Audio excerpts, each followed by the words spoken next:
Welcome to you in Nancy English Care. This channel presents grammar, subject materials from class 7th to class 10th, English speaking skill, and current issues for students and parents. Do you hesitate to talk in English? कहीं आप English बोलने में हिचकिचाते तो नहीं हैं? Do you feel inferior among English speaking people? कहीं English बोलने वालों के बीच अपने आप में आप हीन भावना से तो ग्रसित नहीं हो जाते? Have you any difficulty in sentence formation? आपको कभी पब्लिक प्लेस पर या अलग अलग जगह पर सेंटेंस फॉर्मेशन में कठिनाई तो नहीं होती? अगर ऐसा हो रहा है तो learn tips and be fluent. आगे के वीडियो में आपको लाइव वीडियो के द्वारा एक से एक बढ़कर टिप्स दिखाए गए हैं, बताए गए हैं, जिससे कि आप इंग्लिश में कभी भी अपने को इन्फेरियर फील नहीं करोगे। और उसके बाद एक एक जगह पर कैसे आप सेंटेंस फॉर्मेशन करते हो उसको एग्जाम्पल से बताने की कोशिश की गई है, ताकि अगर किसी पब्लिक प्लेस पर आपको इंग्लिश बोलना हो तो आप फ्लुएंटली बोल सकें, कभी अपमानित महसूस ना करें। नमस्कार प्यारे दोस्तों, आज मैं फिर से नैन्सी इंग्लिश केयर में अपने वायदे के हिसाब से स्पीकिंग स्किल की चौथी वीडियो को लेकर प्रस्तुत हूँ। और आज मैं आपको ढेर सारे एग्जाम्पल्स बताऊँगा, लेकिन एग्जाम्पल्स के साथ में जो कुछ बताने जा रहा हूँ वह है इंग्लिश स्पीकिंग के कुछ टिप्स कि आप अंग्रेजी बोलने में हिचकिचाते क्यों हैं।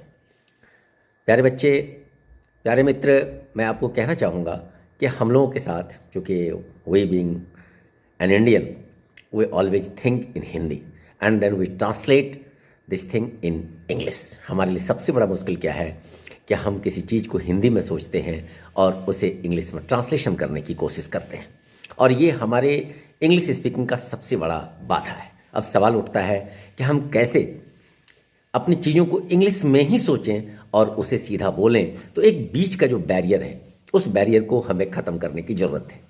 तो कैसे ख़त्म करोगे? सबसे पहले तो आप हिचकिचाना बंद करिए, सबसे पहले आप शर्माना बंद करिए, सबसे पहले आप घबराना बंद करिए। आप हिम्मत करिए कि मैं गलत बोलूँगा, क्योंकि जब आप स्पीकिंग इंग्लिश की बात करते हो तो उसमें जो सेंटेंस स्ट्रक्चर हैं उसमें ग्रामर का कोई लेना देना नहीं है। आप सिंपली देखेंगे कि एक कॉन्वेंट एजुकेटेड बच्चा बड़ी ही फ्लुएंटली इंग्लिश को बोल पाता है। उसका एक ही कारण है, क्या वो सही ग्रामर बोलता? बिल्कुल नहीं, वह तो बिल्कुल टूट टाट यानी फूट फाट अंग्रेजी बोलता, लेकिन फ्लुएंसी उसकी ज़बरदस्त होती।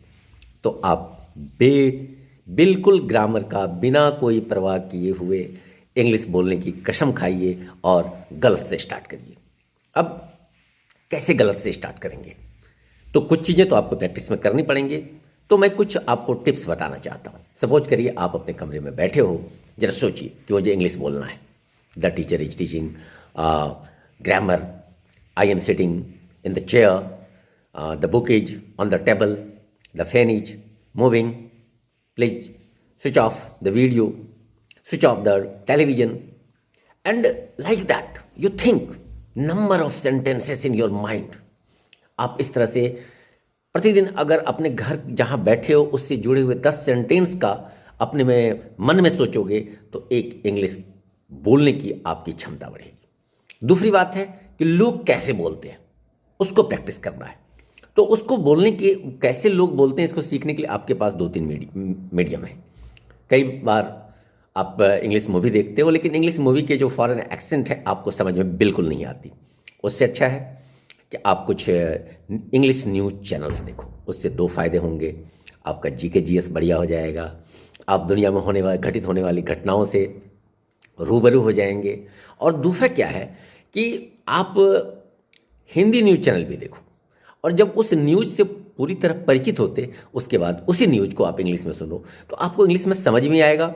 उसके एक्सेंट को भी आप समझेंगे, उसके बोलने के तौर तरीके को भी समझेंगे। जहाँ वो धारा प्रवाह जो न्यूज़ एंकर होती हैं या होता है, वो बोल रहा होता है, वो किसी से इंटरव्यू कर रहा होता है।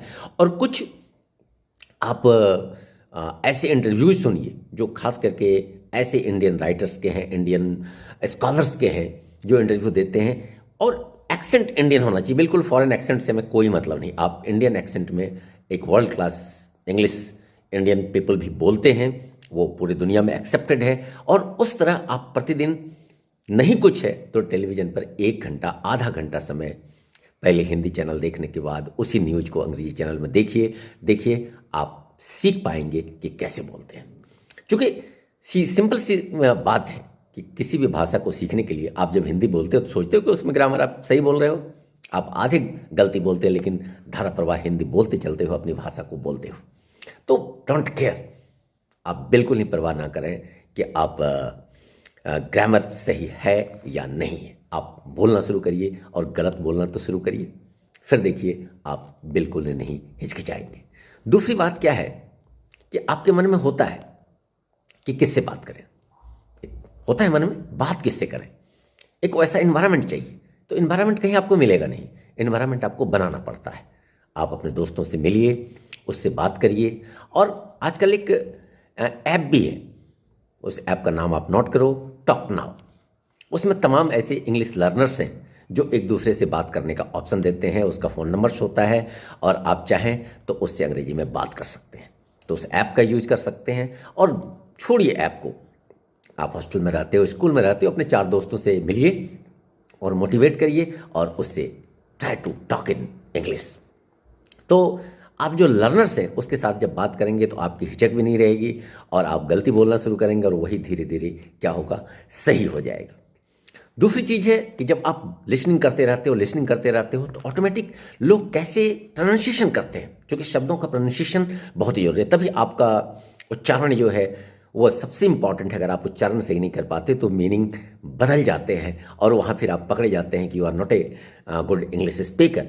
And so when you listen and listen and listen, आप जब सुनते हो लगातार सुनते हो बोलने वाले को, अपने टीचर्स को सुनते, न्यूज एंकर्स को सुनते, किसी इंटरव्यू को सुनते इंग्लिश में, तो आप समझ सकते हो। और समझने के लिए महत्वपूर्ण चीज़ है उस विषय को आप जानिए। और इसलिए मैंने कहा कि हिंदी न्यूज चैनल देख कर तब इंग्लिश चैनल देखिए, तो आप आसानी से उसे समझ पाओगे। जब आप लिसन कर लेते हैं तो फिर टॉक शुरू करिए, और टॉक बिल्कुल गलत शुरू करिए। देखिए कैसे आप में हिम्मत आती है, कैसे आप में एक उत्साह बढ़ता है और आप अपने दोस्तों के साथ मिलकर अच्छी बातें कर सकते हैं। तो टॉक शुरू हुआ।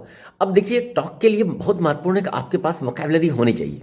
मैं लगातार वीडियो डाल रहा हूँ और उसमें छोटे छोटे सेंटेंसेस को डाल रहा हूँ, उसमें नए नए वोकैबुलरी से आपको परिचित करा रहा हूँ, और ज़्यादा नहीं, कुल मिलाकर लगभग 3000 ऐसे कॉमन वोकैबुलरी हैं। अगर उसे आप अपने एक्टिव वोकैबुलरी की लिस्ट में शामिल कर लेते हो तो बेशक वो काफ़ी मदद करेगा आपको अच्छे इंग्लिश और सही कंटेक्स्ट में सही वर्ड्स को यूज करने में आपको मदद करेगा। हाँ, इंग्लिश का थोड़ा सा रीडिंग करिए, और रीडिंग में इंग्लिश न्यूज़पेपर आप पढ़ लीजिए। लेकिन न्यूज़पेपर कैसे पढ़िएगा, थोड़ा ऊंची आवाज़ में पढ़िए, लाउडली पढ़िए। उससे क्या होगा कि जब आप बोलेंगे तो आपका प्रोनाउंसिएशन अगर कहीं मिस्टेक होगा तो आपको याद होगा कि इस तरह के वर्ड्स को मैंने न्यूज चैनल वाले को बोलते हुए सुना था, और जो मैं बोल रहा हूँ उसमें थोड़ा सा फ़र्क आ रहा है, और उस फर्क को आप रिमूव कर पाएंगे। आपके लिए मोबाइल पर डिक्शनरी है, उसमें सबका प्रोनाउंसिएशन दिया हुआ है। तो जो इंग्लिश प्रोनाउंसिएशन यूके है, यूएस वाला छोड़ दीजिए, यूके जो प्रोनाउंसिएशन है उसको आप सीखिए। और जब भी आप गलत उच्चारण करेंगे, प्रोनाउंसिएशन गलत करेंगे, तो आपके मन में एक हिचक आएगी कि यहाँ मेरे से गलती हो रही है, और उसी वर्ड को आप टाइप करिए इंग्लिश डिक्शनरी में और अपने मोबाइल पर, गूगल पर उसे देख लीजिए, उसका प्रोनाउंसिएशन फिर से करेक्ट कर लीजिए। लेकिन पढ़िए लाउडली, ऊंची आवाज़ें पढ़िए और आराम से पढ़िए, ये नहीं करके निकलते चलिए, ऐसा मत करिए। तो उससे क्या होगा कि जहाँ फंसोगे, जहाँ आपको लगेगा गलती होगा, उसे आप करेक्ट कर पाओगे।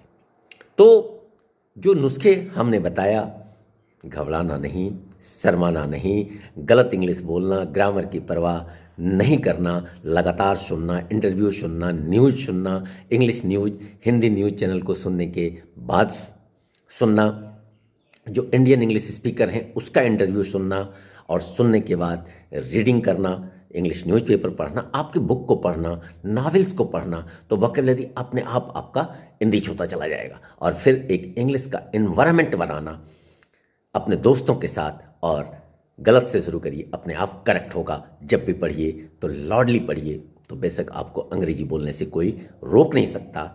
और इन चीज़ों के लिए मैं आज अपने स्लाइड के द्वारा आपको कुछ एग्जाम्पल्स दे रहा हूँ कि अगर आप डिफरेंट प्लेसेस पर हो, आप पार्टी में गए हो, आप कहीं स्कूल में गए हो, कहीं प्रिंसिपल के पास गए हो, तो कुछ मैं कम से कम 1 दर्जन एग्जाम्पल आपके सामने अभी प्रस्तुत करता हूँ अगले स्लाइड में, जहाँ जाकर आप इसे सुन पाएंगे, समझ पाएंगे। लेकिन स्लाइड पर जाने से पहले मैं एक बार आपसे फिर से अपील करना चाहूँगा कि अभी तक अगर मेरा पिछला वीडियो आपने नहीं देखा है तो जीरो फेज से स्टेप बाय स्टेप वीडियो को देखिए, और उसको देखने के लिए सीधा सा बेल आइकन पर जाइए, उसे दबाइए, सब्सक्राइब करिए, और हमारे टिप्स आपको कैसे लग रहे हैं प्लीज़ कमेंट बॉक्स में डालिए, ताकि मैं और ज़्यादा से ज़्यादा आपके सुझाव से अच्छी वीडियो लेकर आऊँ, उसे सुधार कर पाऊँ। और एक और अपील है कि मेरे वीडियो अधिक से अधिक लोगों तक पहुँचे, तो आप कम से कम अपने 10 दोस्तों के साथ इसको शेयर कर लीजिए, तो ज़्यादा से ज़्यादा इसकी पहुँच बढ़ेगी,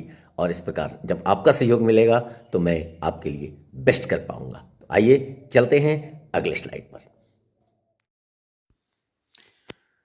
यह स्लाइड आपको किसी व्यक्ति से जब आप मीटिंग करते हो, पहली बार मिलते हो, तो आपस में आप कैसे बात शुरू करो, मैं उसके लिए कुछ टिप्स बता रहा हूँ, कुछ एग्जाम्पल बता रहा हूँ, आप समझने की कोशिश करिए। जैसे good morning, come in please, how are you. आप उसे विश करते हैं और बुलाते हैं, आइए कैसे हैं आप। जवाब आता है I am fine and very glad to see you. मैं बहुत ही खुश हूँ और बहुत अच्छा हूँ और आपसे मिलकर बहुत खुशी हो रही है। आपकी तरफ से जवाब आएगा इट्स माई प्लेजर, ये मेरे लिए खुशी की बात है। फिर आप कहते हो प्लीज हैव सम कॉफ़ी, आप टी भी बोल सकते हो, आप कुछ चाय पानी लेंगे। May you spend a few hours with us, कुछ घंटे हमारे साथ बिता सकते हैं। फिर जवाब आ रहा है ऑफ कोर्स, बेशक आपके साथ बिताने में मुझे खुशी होगी। I will please to have with you for some hours, कुछ घंटे आपके साथ बिताने में मुझे बहुत खुशी होगी। फिर आप कहते हो थैंक यू वेरी मच, बहुत बहुत धन्यवाद। It has been long time since we met, कितने दिन हो गए हम लोगों के मिले हुए। Please spend next Sunday with us, क्या अगला रविवार फिर से आप मेरे साथ गुजार सकते हो या गुजारो प्लीज। तो सामने वाला कहेगा आपको थैंक्स फॉर योर इन्विटेशन, आपने मुझे आमंत्रित किया, निमंत्रण दिया, इसके लिए बहुत बहुत धन्यवाद।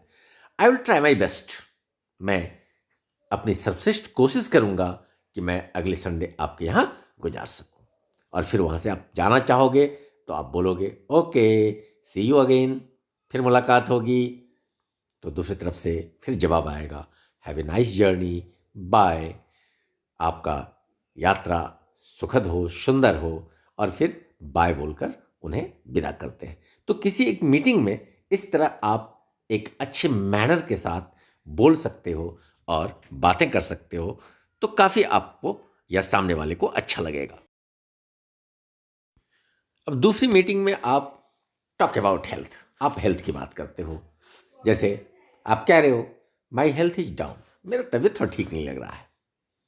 I am worried about my health, मुझे चिंता हो रही है अपने स्वास्थ्य के विषय में।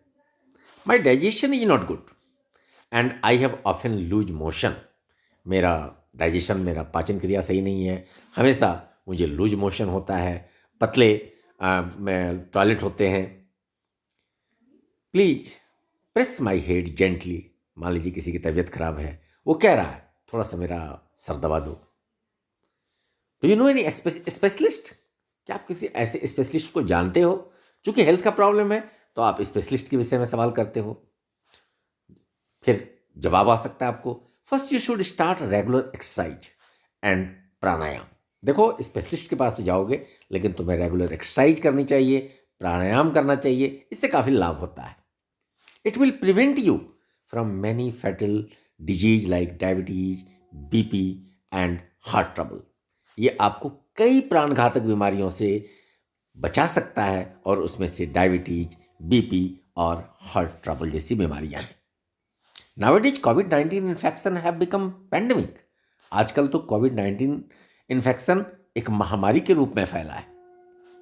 Use mask and maintain social distancing, आप इससे बचने के लिए मास्क का यूज करें और सोशल डिस्टेंसिंग बनाए रखें ताकि कोविड-19 इन्फेक्शन से बच सकते हो। और इस प्रकार आप हेल्थ से जुड़ी हुई बातें कर सकते हैं। हेल्थ से जुड़े हुए कुछ और भी टिप्स हैं जो आप अपने दोस्तों के बीच शेयर कर सकते हो।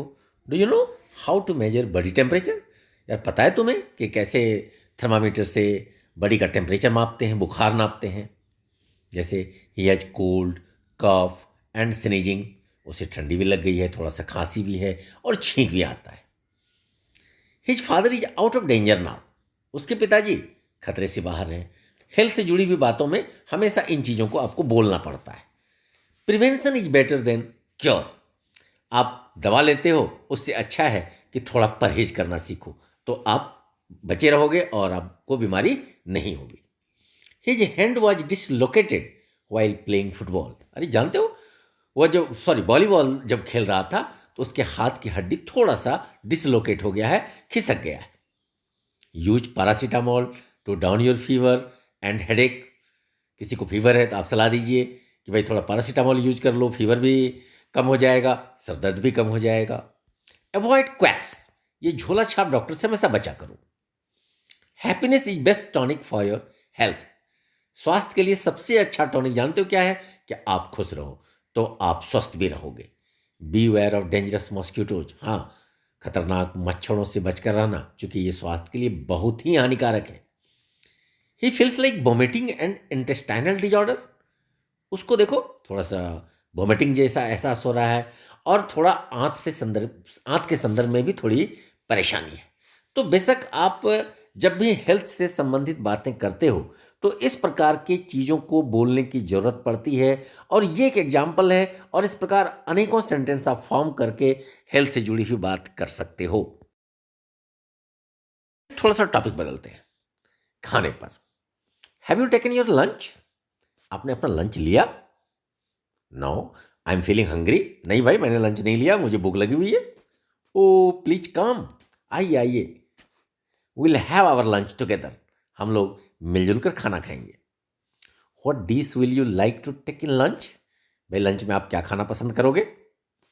आई like tandoori roti, rice, chicken, chicken gravy and salad. मैं तंदूरी रोटी लूँगा, चावल लूँगा, चिकन रसदार लूँगा और उसके साथ सलाद भी लूँगा। तो मील मुझे ये पसंद है। Would you like dessert too? ये शब्द डेजर्ट मतलब खाने पीने के बाद जो मीठा आइसक्रीम वगैरह होता है उसे डेजर्ट कहते हैं। Yes, ice cream and rasgulla are my favourite dessert, ice cream और रसगुल्ला मेरा फेवरेट डेजर्ट है। Who has cooked the dish? अच्छा ये खाना किसने बनाया? My sister Reva is an expert cook, मेरी सिस्टर रेवा जो है बहुत ही बढ़िया कुक है। मैं I have pinch of salt and little gravy, मुझे हल्का सा नमक और थोड़ा सा जूस ग्रेवी मिल सकता है? Yes, take some chicken please, gravy क्यों, थोड़ा चिकन भी लो। Thank you, really it's yummy, बहुत बहुत धन्यवाद, सचमुच ये खाना बहुत ही अच्छा बना हुआ है। तो खाने के समय इस प्रकार की छोटी छोटी चीज़ें आपको किसी से कहना पड़ता है, पूछना पड़ता है। तो आप अगर इस एग्जाम्पल को लेकर और भी सेंटेंस फॉर्म करो तो मील पर आप अच्छी अच्छी बातें लोगों से कर सकते हो। अब इस स्लाइड के एग्जाम्पल में मैं कुछ पर्सनल टॉक, लोगों के एज, लोगों के ड्रेस और कुछ ऐसी व्यक्तिगत चीज़ों की चर्चा करूंगा। जैसे हाउ ओल्ड आर यू, कितने उम्र हुए आपके? आई हैव जस्ट कंप्लीटेड 20, मैंने जस्ट अभी 20 पूरा किया है। अब 20, 21, 25, 60 जो भी कहना है कहिए।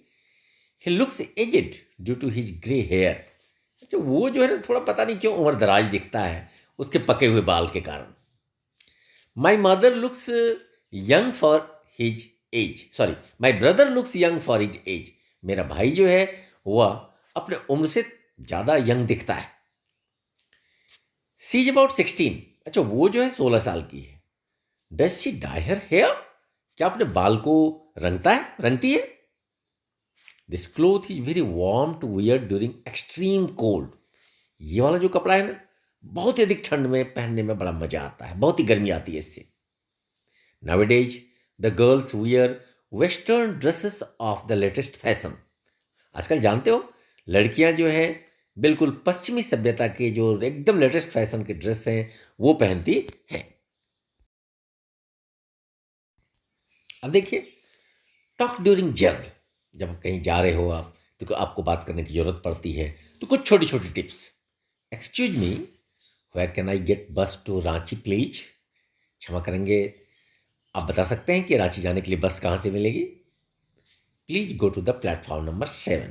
आप प्लेटफॉर्म नंबर 7 पे चले जाइए, वहाँ रांची के लिए बस खुलती है।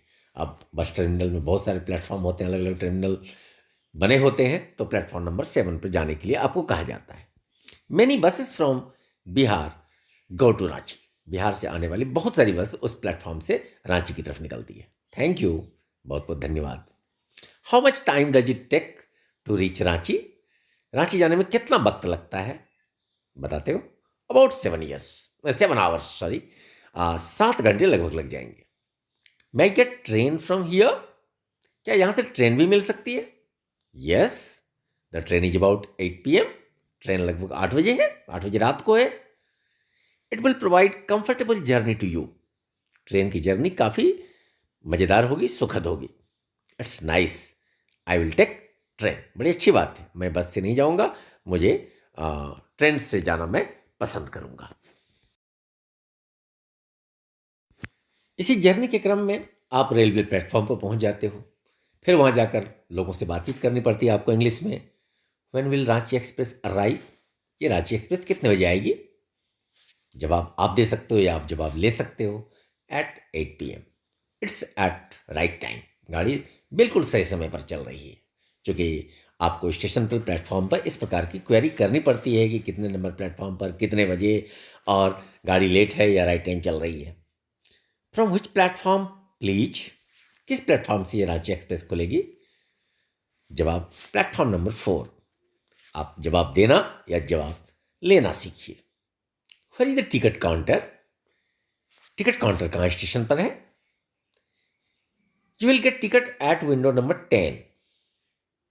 आपको विंडो नंबर 10 पर टिकट मिल जाएगी। फिर आप कहिए थैंक यू वेरी मच, बहुत बहुत धन्यवाद आपको। फिर काउंटर पर जाते हैं। May I get a ticket for Ranchi? क्या मुझे रांची का टिकट मिल सकता है? बेशक आप टिकट काउंटर पर जाते हैं और फिर आप बुकिंग क्लर्क से टिकट मांगते हो। अब आपसे बुकिंग क्लर्क पूछता है विच क्लास? भाई किस क्लास का टिकट चाहिए आपको? विच ट्रेन? कौन से ट्रेन का चाहिए? ऑब्वियसली एक्सप्रेस ट्रेन है, मेल ट्रेन है, फिर जो है सो लोकल ट्रेन है, तो आपसे पूछेगा सवाल। आप जवाब देते हो second class Jaynagar Ranchi express. आपको ट्रेन का भी नाम बताना है और क्लास भी बताना है। Please give ₹250। बुकिंग क्लर्क आपसे कह रहा है आप 250 दे दें। The train is on right time but there is no announcement. अब आप अपने बगल वाले जो लोग हैं उससे पूछते हैं भाई ट्रेन तो राइट टाइम है लेकिन अभी तक कोई अनाउंसमेंट नहीं हुआ। राइट टाइम है तो समय हो रहा है, अनाउंसमेंट होनी चाहिए। तो बगल वाला आपको कह रहा है you can't be sure about this train. भाई इस ट्रेन का कोई श्योर नहीं है कि वो दिखता राइट टाइम है लेकिन राइट टाइम आती नहीं है कभी कभी। Last time it was 6 hours late. ये पिछली बार मैं आया था तो ये ट्रेन जो है 6 घंटे लेट थी। Sir may you keep an I on my luggage? थोड़ी देर मेरे सामान को देखेंगे, क्योंकि बेशक आप जब स्टेशन पर होते हो, प्लेटफॉर्म पर होते हो, तो आपको 1 मिनट के लिए 2 मिनट के लिए कहीं जाना होता, तो आप किसी न किसी को अपने लगेज की जिम्मेदारी देकर जाते हो, तो आप ऐसे उससे कह सकते हो I just come getting a magazine for my journey. बस जस्ट मैं एक मैगजीन खरीद के सामने वाले शॉप से आ रहा हूँ। तो जो सामने वाला आपका को पैसेंजर है, जो आपके साथ रेलवे प्लेटफॉर्म पर बैठकर किसी ट्रेन का इंतजार कर रहा है, आपको जवाब देगा ऑफ कोर्स, नो प्रॉब्लम। तो इस प्रकार आप रेलवे प्लेटफॉर्म पर, बस पर किसी को पैसेंजर से, किसी व्यक्ति से, किसी स्ट्रेंजर से छोटी छोटी बातों को आपको पूछने की जरूरत पड़ती और आप हिचकिचाते हैं, ठीक से अंग्रेजी में बात नहीं कर पाते, उसे पूछ नहीं पाते। तो ये एक छोटा सा एग्जाम्पल है और इस प्रकार आप नए नए सेंटेंस को फॉर्म करके स्टेशन पर अपनी यात्रा के दौरान या बस स्टेशन पर यात्रा के दौरान विभिन्न प्रकार के सवालों को पूछकर एक दूसरे से इंटरैक्ट कर सकते हो। अब आइए अगले स्लाइड में। आप किसी पार्टी में हो, तो पार्टी में ऑब्वियसली आप अपने दोस्तों से, अपने सामने वाले अतिथियों से बात करते हो, तो कैसे करते हैं? मान लीजिए आप जाते हो कहीं, कॉन्ग्रेचुलेशन मिस्टर शर्मा, बहुत बहुत बधाई हो mister Sharma. Where are the newly wed couple? भाई आपके बच्चे की शादी हुई है, कहाँ है ये नए जोड़े जिनकी शादी हुई? जवाब आता है मिस्टर शर्मा की ओर से, there are in the hall, they are in the hall, वो हॉल में है। फिर आप हॉल में पहुंचते हो, वहां जाकर कहते हो, congrats Rohit, your bride is beautiful, बहुत बहुत बधाई हो रोहित, तुम्हारी दुल्हन तो बहुत ही खूबसूरत है। Thank you aunty. Mister Sharma, very good arrangement. अब कोई आपको आंटी कह रहा है, कोई आपको सिस्टर कह रहा है, जिस हिसाब से हो लोग आपस में बात करते, आप उसके अरेंजमेंट की प्रशंसा करते तो कहते mister Sharma, very good arrangement, बहुत ही अच्छा आपका इंतजाम है। Sir, may you take something cold. अब तब तक वेटर आ जाता पार्टी में और आपको पूछता है, may you take something cold, आप कुछ ठंडा लेंगे सर, कुछ गर्म लेंगे सर? तो ऑब्वियसली आप अपनी चॉइस के हिसाब से उसे कहते हो, मैं ठंडा नहीं लूंगा, नो सूप प्लीज, मुझे गर्मा गर्म सूप चाहिए। तो पार्टी में आप इस तरह अपने ऑर्डर देते हो और लोगों से कंटिन्यू बातचीत करते रहते हो। अब सूप लेने के बाद आप जैसे सूप को ऑर्डर करते तो वेटर आपको कहता, thank you sir, I will just get soup for you, मैं अभी भी आपके लिए आपकी चॉइस का सूप लेकर गर्मा गर्म आता हूँ। उसके बाद मिस्टर शर्मा जिसकी पार्टी में आप गए हैं वो आपको कह रहा है, nobody should go without taking food. Obviously कोई भी आदमी ये कहता है कि पार्टी में कोई व्यक्ति बिना खाना खाए हुए यहाँ से वापस नहीं जाएंगे। अब आप खाना ले रहे हो तो आपकी जिम्मेदारी है कि खाने की प्रशंसा कर दो। तो आप कहते हो, the food is tasty and non veg is superb, food बहुत ही स्वादिष्ट है और नॉन वेज का तो कहना ही क्या। हु आर द कैटर्स, कौन थे कैटर्स जिसने ये खाना बनाया? तो मिस्टर शर्मा आपको बता रहे हैं, हिज फ्रॉम कोलकाता, वो कैटर जो है कोलकाता से। वेरी गुड, यहां थोड़ा सा स्पेलिंग गलत हो गया है, विरफ हो गया, उसको वेरी पढ़े, very good. I will call him in my sisters marriage party, मैं भी इसी कैटर को अपने सिस्टर्स मैरिज पार्टी में बुलाऊंगा, जो कि बहुत ही अच्छा खाना है। Okay mister Sharma, congratulation again, bye. अब आप जाने लगते हो खाना पीना खाकर, पार्टी को एंजॉय करने के बाद। तो आप कहते हो, ओके मिस्टर शर्मा, फिर से एक बार आपको बहुत बहुत बधाई, बाय, और उन्हें बाय बोलकर आप विदा लेते हो। मुझे पूरी उम्मीद है कि कुछ एग्जाम्पल्स और हमारे जो टिप्स हैं आपके लिए बहुत बहुत लाभकारी होगा। अगर अभी तक, फिर से एक बार मैं अपील करना चाहता हूं कि अगर आपने मेरे चैनल को लाइक नहीं किया है, सब्सक्राइब नहीं किया है, तो अभी बेल आइकॉन दबाकर उन्हें सब्सक्राइब करें, लाइक करें, और जाते जाते मैं यही कहूँगा कि अपने दोस्तों के साथ इसे शेयर भी करें। और अगर आपको अच्छा लगा तो कमेंट बॉक्स पर अपने विचार देना ना भूलेंगे, ताकि अगर आपके सुझाव होंगे तो मैं अगले वीडियो में उसे और भी बेटर कर पाऊंगा। Thank you very much.